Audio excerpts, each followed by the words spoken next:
If you think about the difference between a Joe Jorgensen ticket and its likelihood of winning, or a Howie Hawkins ticket and its likelihood of winning, versus a Tulsi Gabbard, Dan Crenshaw ticket, if we were to draft them, Tulsi Gabbard and Dan Crenshaw are broadly resonant, and the team is even more. It's electrifying. That's what we found amongst people who are paying attention to Unity, who really are a very balanced group across the political spectrum, is that they find the idea of this team electrifying because, for one thing, we know they get along, they like each other, they're capable of collaborating, and because we really do have a member from the left and from the right, everybody knows their interests are represented.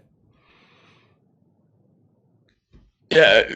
Also, a lot of modern media and politics are predicated on the idea that there can never be any realistic cooperation between Republicans and Democrats, and especially in the Trump era, as you point out, Melissa, it's not just viewed as bad politics or eccentric to consider collaboration with the other side, or to consider not voting for, for instance, the Democrats. You're actively participating in a white supremacist experiment, or the most extreme possible rhetoric is dealt out to anybody who thinks about the concept of collaborating.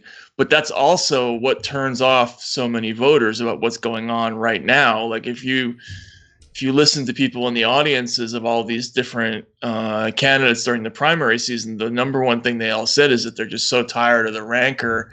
And yeah, I mean, like, Dan Crenshaw isn't my idea of a politician, right? But I do love the idea of a system that forces two erstwhile adversaries to come up with a collective solution.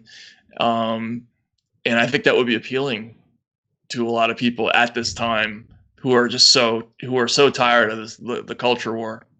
Yeah, I think the ticket is great on two counts. Dan kind of came on my radar when that whole thing with Pete Davidson at SNL happened. And, it was a very heartwarming moment when he went on and accepted the apology, and they kind of did, he did this riff where he kind of took one for the team and just kind of like insulted Pete Davidson back. And it was just a nice kind of coming together, right? And Dan really, like, his profile was raised after that incident. So in a way, like, he kind of came into the public's view through that story of in a way, unity. And in Tulsi's case, I think it's so clear that she really was a thorn in the DNC side. And she was such a different candidate that she kind of rose through the ranks through a lot of outside media, alternative media, because of people like Joe Rogan, you and Bret Weinstein. I think it really raised Tulsi and Andrew Yang to a good extent.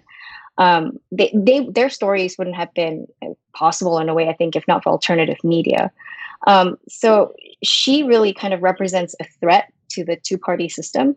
And you can't really put her in a box either, which is what's really interesting. And in a way, it's representing some sort of realignment in our politics.